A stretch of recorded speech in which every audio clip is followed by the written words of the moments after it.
6. A conceited and self-admiring person is disliked by others.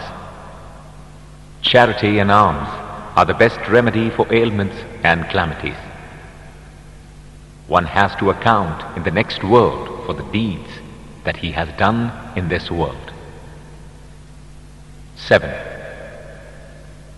Man is a wonderful creature.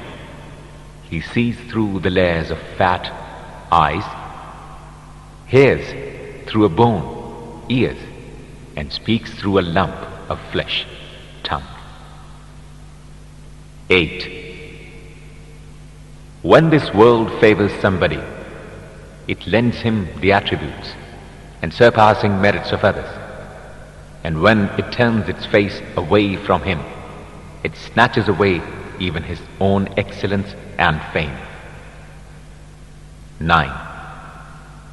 Live amongst the people in such a manner that if you die, they weep over you, and if you are alive, they crave for your company.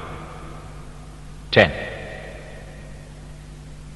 If you overpower your enemy, then pardon him by way of thankfulness to Allah for being able to sue him.